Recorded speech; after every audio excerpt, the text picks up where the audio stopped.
সারাদিন আজকে বৃষ্টি ঝমঝম করে পড়ছে, তাই সবজির ঝুড়িতে হাত দিয়ে দেখি কি সবজি আছে। চোখ পড়লো একটা ক্যাপসিকাম আর কয়েকটা বিনস। তো কি এই বৃষ্টির দিনে সেরা কম্বিনেশন, বাবা নিয়ে এসেছে মাংস আর এই বিনস আর ক্যাপসিকাম দিয়ে বানিয়ে ফেলবো আমি আজকে ফ্রাইড রাইস। দেরি কিসে, চটপট লেগে পড়লাম কাজে। এখানে বসিয়ে দিয়েছি এক হাঁড়ি জল, আর তাতে দুটো এলাচ, দুটো দুটো লবঙ্গ দিয়ে আর 1 চামচ ঘি দিয়ে আমি জলটাকে ভালো করে গরম হতে দিয়ে দিলাম। জল গরম হয়ে গেছে, ধোয়া উঠছে। এর আগেই আমি 1 ঘন্টার মতো চালটাকে ভিজিয়ে রেখেছি। সেই চালটা আমি এখন 70% মতো সেদ্ধ করে নেব। আর ফ্রাইড রাইস বা মাংস এগুলো কিন্তু আমাদের বাড়িতে প্রায় সময়ই উনুনেই রান্না করা হয়। তাই এখানে কড়াই বসিয়ে দেওয়া হয়ে গেছে, আর তাতে 2 চামচ সাদা তেল আর 1 চামচ ঘি আমি দিয়ে ভালো করে গরম করে নেব। আপনারা চাইলে শুধু ঘিও করতে পারেন, কিন্তু আমি শুধু ঘিয়ে করব না, সাদা তেল ঘি দুটো মিশিয়ে করব।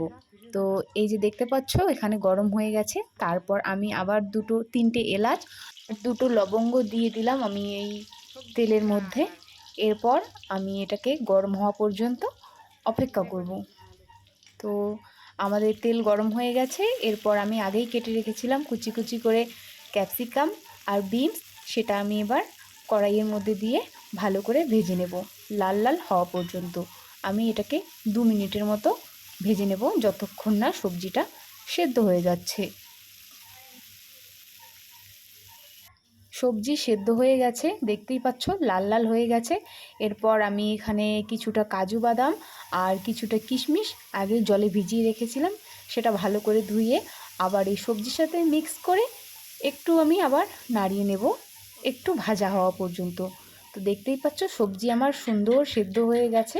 এরপর আমি আগেই একটা ডিম ঝুরি ঝুরি করে ভেজে রেখেছিলাম, সেটাও আমি দিয়ে দিলাম। এবার আমি এই সব কিছু আবারও ভালো করে একসাথে মিক্স করতে থাকব।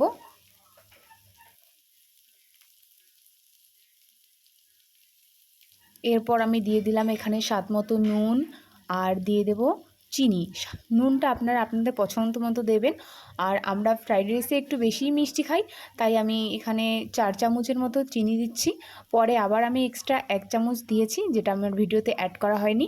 আপনারা আপনাদের মিষ্টি মতো চিনি দেবেন, আপনারা যেরকম মিষ্টি খেতে পছন্দ করেন। এরপর আমি সব সবজিগুলো আবারও ভেজে নেব। চিনিটা না যতক্ষণ পর্যন্ত গলে যাচ্ছে ততক্ষণ আমি এই সবজিগুলোকে আবার ভাজতে থাকবো চিনির সাথে ভালো করে। এরপর দেখতেই পাচ্ছেন চিনি ভালো করে গলে গেছে। এরপর আমি একটু একটু করে ভাত এটার মধ্যে দেব। আর আপনারা কিন্তু গ্যাসের ফ্লেম লোয়ে রেখে এটা করবেন। আর আলতো হাতে এবার আমাকে ভাতের সাথে সবজিগুলো মিক্স করতে হবে, যাতে ভাতগুলো ভেঙে না যায়। এবার আমি অল্প অল্প করে দিয়ে সব ভাতগুলোকে সবজির সাথে মিক্স করে দেব। আপনারা চাইলে পরে আবার একটু ঘি দিতে পারেন, কিন্তু আমি আর ঘি দিচ্ছি না। আমি যে প্রথমে ঘি আর তেলটা দিয়েছি তাতেই হয়ে গেছে। আর আপনারা চাইলে তেজপাতাও দিতে পারেন। আমি তেজপাতার গন্ধটা খুব একটা পছন্দ না, তাই আমি তেজপাতা অ্যাভয়েড করেছি। আপনারা চাইলে ফ্লেভারের জন্য তেজপাতা অ্যাড করতেই পারেন। এরপর আমাকে আবার আলতো হাতে সব সবজির সাথে ভাতটাকে বেশ ভালো করে মিশিয়ে নিতে হবে।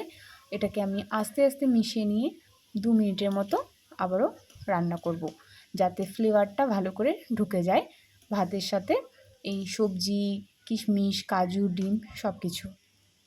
তো এই যে আমার রেডি হয়ে গেছে, দেখতেই পাচ্ছ।